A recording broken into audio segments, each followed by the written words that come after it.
Manchette, aujourd'hui, 3 femmes se donnent pour mission de perpétuer nos chants traditionnels.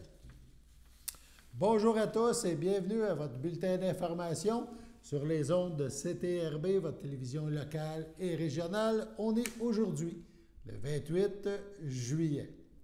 On va revenir à ces 3 femmes qui ont pour mission de perpétuer nos chants traditionnels en deuxième partie de bulletin. On débute, par exemple, avec une autre nouvelle culturelle. On en parle depuis quelques semaines. Ça se poursuit. On parle du Festival de la Naudière. Ce festival, donc, entame une 5e semaine. En entrevue, son directeur artistique, Renaud Loranger, nous parle de cette 5e semaine, de ce festival musical au rayonnement local, régional et même international. On écoute. Bonjour Renaud. Bonjour Daniel. On est dans les dernières fins de semaine du festival. Ouais. Là, on parle peut-être plus de blockbuster. On pourrait-tu faire une allusion à ça? Les gros noms, la finale éclatante et éblouissante qui s'en vient? Ouais. J'allais dire, on a des blockbusters pas mal depuis le début, mais c'est vrai que là, en fin de semaine, puis dans la semaine qui s'annonce, il y a une saveur très particulière ici au festival. Vendredi 29 juillet, retour pour la dernière fois cet été de Raphaël Paillaré avec l'OSM, l'Orchestre symphonique de Montréal, mais dans un programme vraiment, vraiment extraordinaire, avec comme pièce de résistance l'intégrale de Daphnis et Chloé de Ravel. On joue souvent les suites orchestrales tirées de Daphnis et Chloé, mais l'intégrale de Daphnis, sauf erreur de ma part, c'est la première fois qu'on va l'entendre au Québec depuis 2009. Ah, mais encore là, presque 20 ans. Monsieur Nagano l'avait fait à Montréal en 2009. Ça n'a pas été fait, à ma connaissance, après ça. Donc, c'est un grand événement. Puis c'est un événement aussi parce que Daphnis n'a jamais été donné ici au festival à l'amphithéâtre. On a cette merveilleuse musique combinée avec un morceau concertant. C'est pas tout à fait un concerto, plus un morceau concertant pour piano de Scriabine, que Scriabine a intitulé Prométhée, Prométhée ou le poème du feu. Prométhée, pour la petite histoire, c'est un personnage de la mythologie grecque qui nous, avant même j'ai envie de dire, l'histoire biblique, qui nous renseigne un peu sur toute la question de ce qui est permis, de ce qui n'est pas permis, de ce qu'on peut faire, de ce qu'on ne peut pas faire, le mal. De la morale. Bon, Prométhée est très, très aventureux, très intrépide, un peu jaloux, envieux de la puissance, du pouvoir des dieux, mais du pouvoir au sens de la connaissance, au sens de leur capacité intellectuelle à créer des choses. En Grèce, on n'avait pas qu'un seul dieu. On était encore dans le polythéisme. On avait plusieurs dieux. On avait des dieux pour chaque... Donc Prométhée est très... Puis est un peu... pas très discipliné et finit par voler aux dieux le feu de la connaissance. C'est pas merveilleux, ça, comme image? Le feu qui brûle éternellement de la connaissance parce qu'il veut l'avoir pour lui-même. Il veut lui-même devenir omniscient, omnipotent. C'est un réflexe humain, hein? Oui. Bon. Et les dieux sont très, très malheureux et le punissent terriblement, l'enchaînent au sommet d'une montagne pour l'éternité, d'où un aigle à chaque jour, viendra lui dévorer le foie. Ah, mon Dieu, mais quel... J'ai la chair de poule, là. Il y a qu'à y penser, je te comprends. Mais c'est une métaphore passionnante parce que pour moi, on parlait encore récemment de la question des changements climatiques, de notre relation à l'environnement, au monde naturel. Mais ça, pour moi, c'est le deuxième arrière-plan important là, dans cette saison du festival cette année. Puis c'est un peu le message que Prométhée nous transmet, j'ai envie de dire, on vit à une époque quand même de grande capacité, de capacités techniques, technologiques absolument extraordinaires. On sort d'une période de pandémie où on a vu aussi que si on ne faisait pas attention, il y a une chance qu'à un moment donné, on se brûle. Oui. Que les choses deviennent beaucoup plus inconfortables, difficiles. Puis je pense que ça pose vraiment un peu cette question-là, où en fait, ça nous incite à réfléchir à ces questions-là. Oui. Pour moi, c'est la question justement du développement technologique, de l'intelligence artificielle, de tout ce qui s'en vient aussi. Comment on fait là, avec ça pour ne pas se perdre non plus là-dedans? Ah, c'est bien. Parce que Prométhée nous dit ça, en fait, des profondeurs de l'Antiquité. Prométhée nous dit, si on est un peu trop intrépide, des fois, on peut vraiment on peut se casser la gueule, comme on peut. Vraiment se casser la gueule. C'est bien. Et puis, un autre élément important dans ce programme-là, je l'appelle mon programme grec, parce que c'est un peu ça, Prométhée, Daphnis et Chloé, c'est un roman grec aussi. Création québécoise de morceaux de Sami Moussa, merveilleux compositeur de chez nous, peut-être le compositeur canadien, québécois le plus important de sa génération. C'est une co-commande du Festival de la Naudière et de l'Orchestre Philharmonique de Vienne. Excusez du peu. La première a été donnée par l'Orchestre de Vienne déjà il y a presque un an. Et là, c'est la première ici au Québec, au festival. Et le morceau s'intitule Elysium. C'est toute une réflexion justement sur la vie bonne, la vie sage, la vie rêvée, la vie bien vécue. Donc, je trouve que cette triade-là là, est très intéressante. C'est passionnant. C'est de la très belle musique, évidemment, aussi. Et donc, évidemment, avec Raphaël Paillaré et pour le Scriabine, avec le grand pianiste Jean-Yves Thibaudet, qui va faire ses débuts au festival aussi.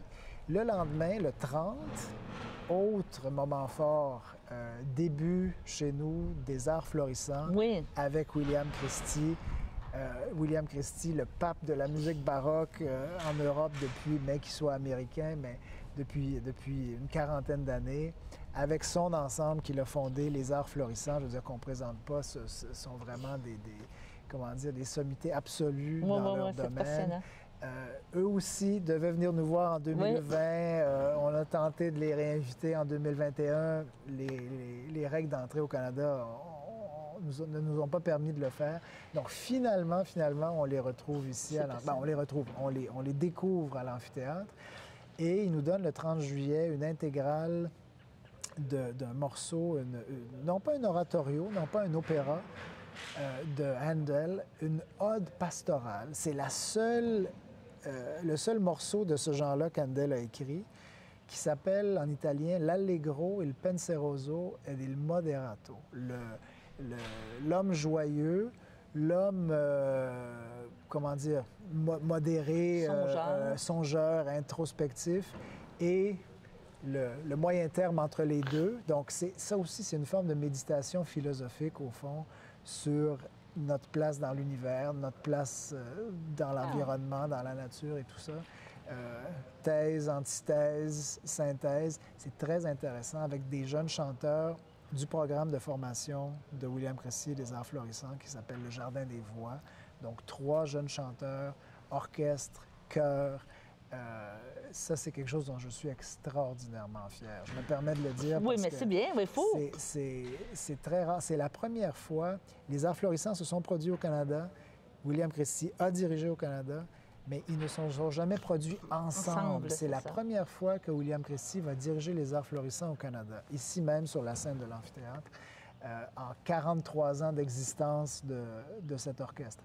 Donc, c'est un très grand événement, 30 juillet, à l'amphithéâtre à Joliette. Et le lendemain, 31 juillet, on est vraiment dans une fin de semaine très, très vocale.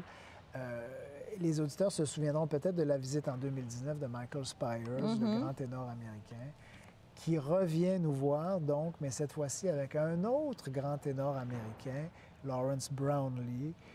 Les deux sont réputés pour être des miracles de virtuosité vocale. Et là, le programme est entièrement consacré à la musique de Rossini. Oui, j'ai vu, qui est très difficile à chanter, qui demande des capacités techniques absolument extraordinaires. Donc, ces deux-là, en fait, ce sont les meilleurs au monde. Il n'y a pas d'autre façon de le dire. C'est pas prétentieux, c'est vrai. Non, c'est ça. Et il se joint à eux la merveilleuse mezzo-soprano québécoise Riab Chaeb, qu'on connaît aussi, qui a déjà chanté au festival par le passé et qui revient donc pour ce concert l'après-midi du 31 juillet. C'est avec l'Orchestre métropolitain sous la direction de la chef Ariane Mathiak. Donc, encore une très, très belle fin de semaine. Absolument. Et il va en rester une dernière qu'on va parler dans quelques instants.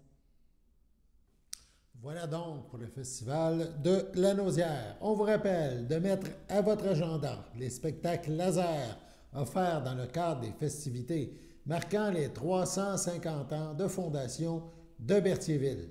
Ces spectacles uniques préparés par la firme Laser Quantum retiendront l'attention dès 20h30 les 4, 5 et 6 août, puis les 11, 12 et 13 août prochains.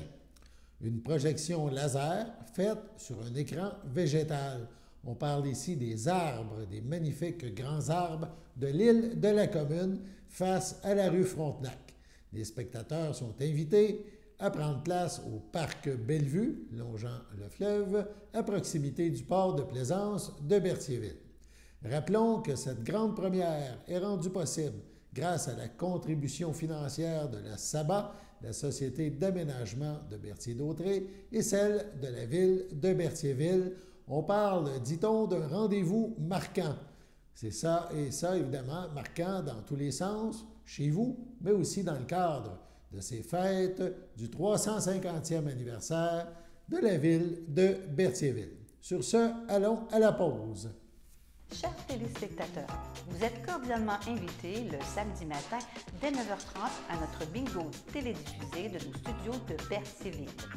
Depuis plusieurs années, nos adeptes de la télévision régionale se sont divisés un montant de 600 $, disponible chaque semaine lors de notre joute de bingo à CTRP. Un amical animateur et ses joyeux compères, dont un technicien et deux bénévoles, partagent tour à tour cette émission dans le but de vous agrémenter durant 60 minutes. Un moment de plaisir qui pourrait s'avérer payant pour vous.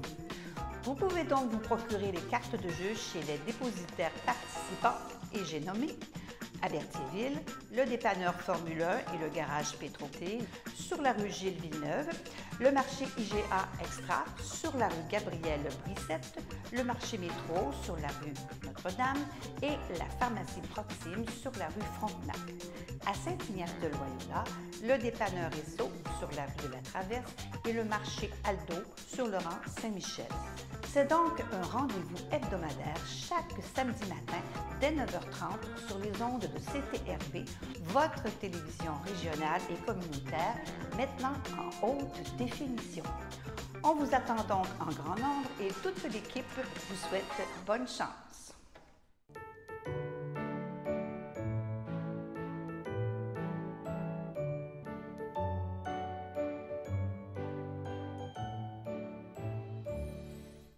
Aujourd'hui, la FADOC de l'île du Pas désire souhaiter un heureux anniversaire à Joanne Rondeau. En ce 28 juillet, c'est votre anniversaire. Chers téléspectateurs, toute l'équipe de CTRB se joint à moi et vous souhaite bonne fête. On y va maintenant avec notre manchette de la journée. On parle d'un trio de dames qui chantent. On parle plus précisément du trio Chandelle. Chant, comme chanter, et elle pour elle. Donc, Chandelle. Amorcé le 27 juillet, le festival Mémoire et Racines retiendra l'attention dans la Naudière jusqu'à la fin du mois. Il vous invite, ce festival, à partir à la découverte de la culture traditionnelle, des cultures traditionnelles d'ici et d'ailleurs. CTRB a rencontré hier à Joliette le trio Chandelle, une mère, sa fille et sa petite-fille, trois femmes qui se donnent une mission: perpétuer au fil des générations la musique traditionnelle par des chansons qui, bien sûr, imaginent notre histoire. On écoute l'entrevue. C'est parti d'un projet, une évolution. Qu'est-ce que j'ai compris tantôt quand on s'est parlé? Vous chantiez dans des veillées, dans des choses à Saint-Michel-des-Saints. Et donc, les deux autres vous ont toujours entendu? Oui. Toujours écouté? Oui, elles ont toujours été là. C'était elles qui répondaient.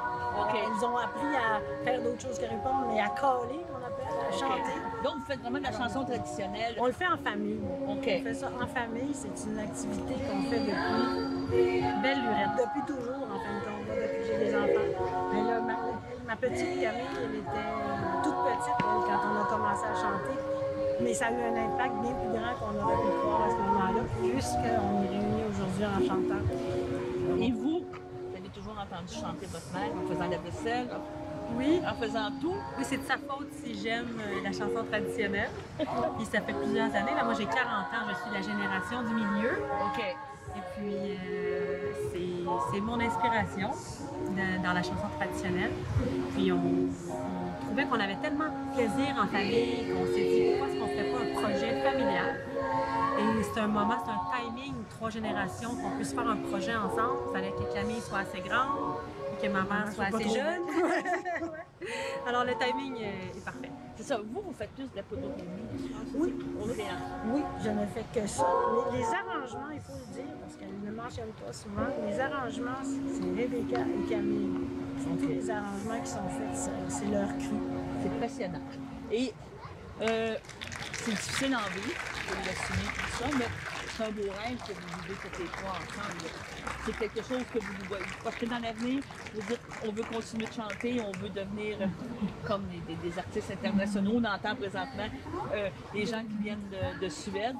Donc, c'est impressionnant, là, ça te donne des motivations. Oui, c'est très inspirant. Puis, même si on mange du beurre de pinot en ce moment, on veut continuer. Et puis, même si on continue à manger du beurre de pinot, on est content de le faire. Donc, c'est vraiment un projet qui nous passionne. Puis, c'est une mission pour nous. C'est une mission de transmettre et de préserver le patrimoine chanté québécois. À la base, c'est vraiment ça. Que là, vous ne vivez que de ça quand j'entends vous parler de... Vous mangez du beurre de pinot, là? Non, c'est parce qu'on aime ça, le beurre de pinot. Ah, c'est maman qui le fait. Mais qu'est-ce que je veux dire, c'est que c'est une passion et vous espérez qu'un jour, vous viviez de cette passion-là. C'est sûr qu'on n'est pas fermé à l'idée, on aimerait beaucoup ça. Et le festival, justement, le Festival Mémoire et Racines est une belle occasion de se projeter dans l'avenir puis de se présenter à nos communautés. Avoir une vitrine pour se présenter. Aussi dans ce qui nous a poussé à faire de la musique ensemble, les veillées et les festivals ont contribué à enrichir notre passion pour le patrimoine chanté. C'est le fait d'avoir été amenés tout jeune, toute jeune dans ces festivals-là et dans les veillées de chansons qui nous a allumés à ce patrimoine-là et à ces chansons-là.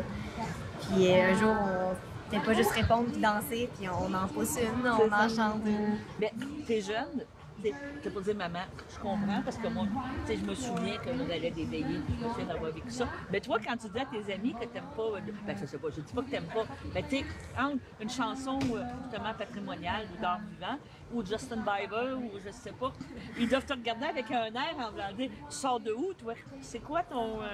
Ben, je continue de m'intéresser à toute la musique de la nouvelle génération aussi, mais je leur dis, quand vous serez venus dans une veillée de chansons traditionnelles, vous avez vu que vous voyez l'énergie qui se passe dans une soirée comme ça.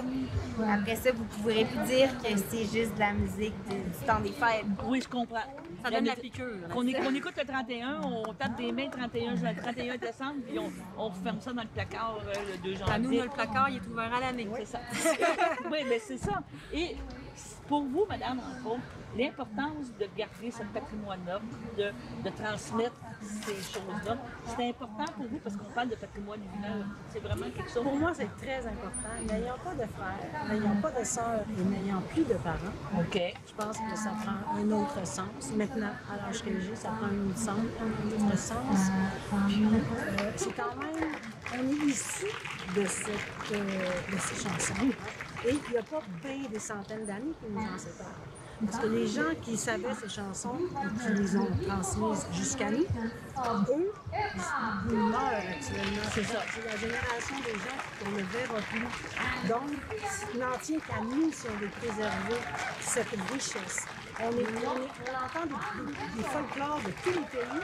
Et le dernier folklore, le nôtre, on l'écoute à Noël. quand on dit que c'est notre passion, que c'est notre mission, c'est ça notre mission. C'est pas une musique du temps des fêtes. C'est notre musique, c'est un patrimoine culturel, c'est un bien commun. C'est un bien commun, ces chansons-là, ils vous appartiennent autant qu'à nous. Il s'agit de les faire vivre. Tantôt, vous me parlez que vous faisiez des arrangements. Est-ce que les gens viennent vous voir et disent j'ai une chanson à te proposer? Parce que souvent, je pense, je ne sais pas si je me trompe, c'est des transmissions orales. Oui. Parce que c'est rare que tu arrives avec un cahier et tu vas écrire la Bététibi ou je ne sais pas quoi donner. C'est rare. On n'a pas encore, Luc Plamondon n'est pas venu nous voir pour nous dire j'ai une chanson à te proposer. Oui, bien c'est ça que je veux dire. On attend, là, on attend. Mais qu'est-ce que je veux dire? C'est vraiment de la tradition orale. Oui. Vous vous promenez, j'imagine, dans le spectacle, puis quelqu'un vient vous voir et dit j'en ai une à chanter, puis là, on l'enregistre parce qu'on ne veut pas la manquer. Nous, on a fait beaucoup de travail de recherche. On a eu accès à des archives de la collection Émile Descoteaux, qui est un grand porteur des traditions chantées de la Mauricie. Puis c'était des petits bijoux parce que c'est des chansons inédites. Fait qu'on part, dans notre création, on part d'enregistrement. À date, il n'y a pas eu beaucoup de gens qui nous ont mis des chansons, ça va peut-être venir, mais c'est nous qui avons fait de la recherche et la cueillette. Et on avait du matériel inédit, on avait des chansons qui n'avaient pas été enregistrées avant. Et là, on s'est dit, ça ne peut pas rester sur une cassette, dans la cuisine de quelqu'un, dans ses connectés avec un petit magnétophone. On s'est dit, on prend ça, on les met en valeur, on les fait revivre. Puis de là, la création d'arrangements et de tout ça dans notre mission. On va en venir, on va parler du festival. Vous êtes présenté tantôt, j'imagine, une partie du spectacle, hein, moi, je n'ai pas tout entendu. Mais en fin de semaine, vous allez être sur les grandes scènes, là. Vous allez présenter des... Vous avez hâte? Oui! Là, j'ai regardé, oui. Beaucoup. On escomptait ça. Ça fait quand même 25 ans que je vais au Festival Mémoire et Racines. Puis on est des fanatiques, tu sais. Mais on pensait pas qu'on se ramasserait là si vite. Ça nous a surpris. En tout cas, moi, la première. Parce qu'on vient juste de faire un disque. On vient juste là, pouf! Fait qu'on l'espérait, mais moi, dans mon cas, je pensais pas que ça allait venir si vite.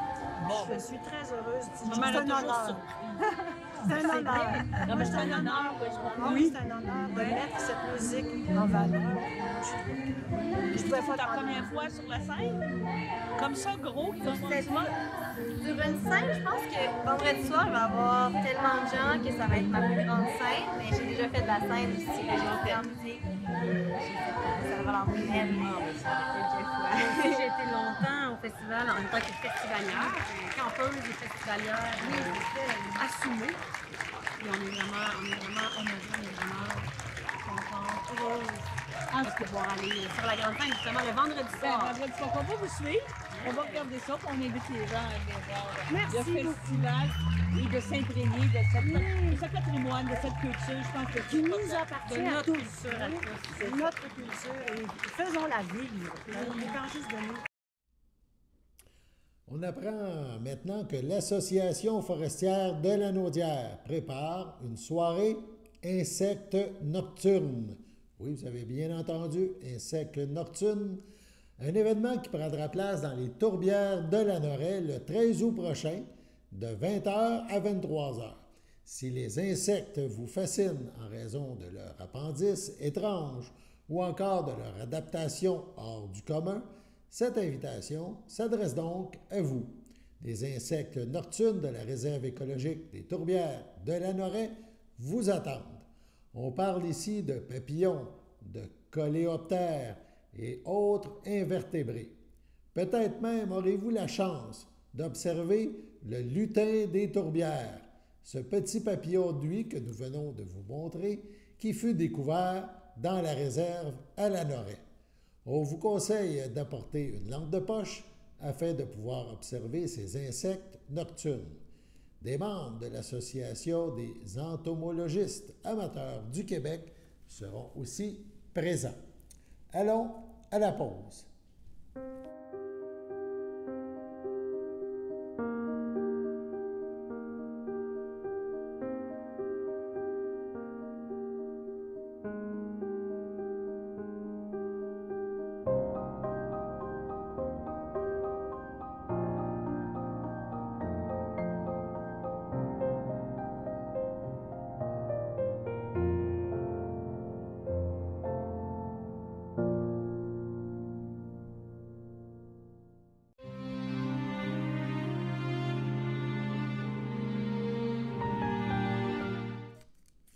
son domicile, le 1er juillet, 83 ans, est décédée Mme Claire Labrec, épouse de M. Adrien Étu, demeurant à Lanoraie. Elle laisse dans le deuil, outre son époux, son fils Alain Étu, ainsi que plusieurs neveux, nièces, autres parents et amis. La famille vous accueillera le lundi 1er août, dès 13h, à l'église de Lanoraie. Les funérailles suivront à 14h. Les cendres seront inhumées au cimetière de Lanoraie. Au CHSLD Alphonse Rondeau, le 25 juillet, 91 ans et 6 mois, est décédée Mme Madeleine Désy, fille de feu Armand Désy et de feu Jeanne d'Arc Plante, demeurant à la Visitation de l'île du Pas. Elle a rejoint ses frères André, Paul, Maurice et Richard. Elle laisse dans le deuil son frère, ses sœurs, belle-sœur et son beau-frère. Gilbert Désy, Régent Plante, Claudette Désy, Junot Champagne, Mariette Désy, feu Michel Biron, Gisèle Plante, feu Richard Désy, sa filleule Véronique Biron, ainsi que plusieurs neveux, nièces, autres parents et amis. La famille tient à remercier le dévouement exceptionnel de l'équipe du 2e étage au CHSLD Alphonse Rondeau. La famille vous accueillera samedi le 13 août dès 13h à l'église de la Visitation de l'île du Pas. Les funérailles suivront à 14h. Mme Madeleine Désy sera inhumée au cimetière de la Visitation de l'île du Pas. Au CHDL de Saint-Charles-Borromée, le 20 juillet, à 74 ans, est décédée Mme André Monette, épouse de Gérard Denis, demeurant à Saint-Ignace de Loyola. Elle laisse dans le deuil, outre son époux, son fils Marcel Denis et sa conjointe Sylvie Bacon, sa sœur Réjeanne Monette, Henri Bellumeur, son frère Georges Monette, Madeleine Massé, ses beaux-frères Maurice Denis, Guy Denis, Marjolaine Bergeron, ainsi que plusieurs neveux, nièces, autres parents et amis. Lui a précédé ses frères et ses sœurs, Marie-Claire Monette, feu Félicien Laforêt, Denis Monette, feu Denise Chevalier, Édouard Monette, feu Lucille Paul et Louise Monette. La famille vous accueillera samedi le 20 août dès midi au complexe funéraire Efterio, rue Notre-Dame à Berthierville. Suivra une liturgie à la chapelle du complexe à 14h. Madame Monette sera inhumée au cimetière de Saint-Ignace de Loyola. Sur ce, passons à la météo.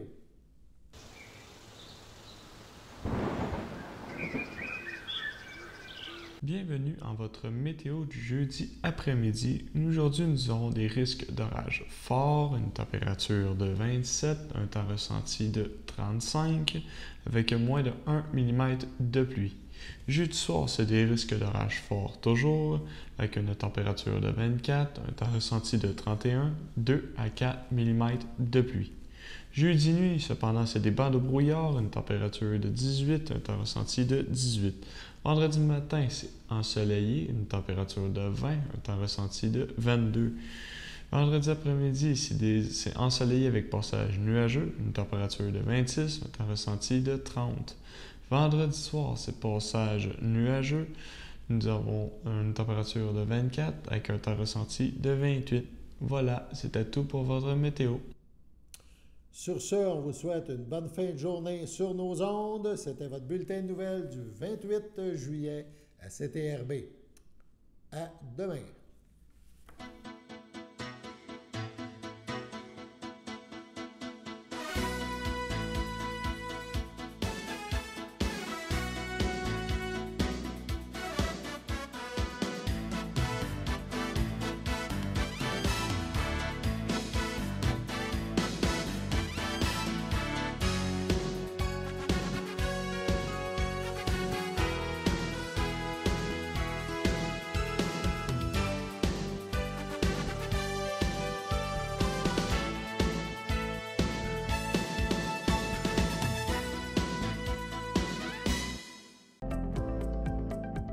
Les télévisions communautaires autonomes du Québec, ce sont les télévisions les plus importantes parce qu'elles sont proches de la communauté.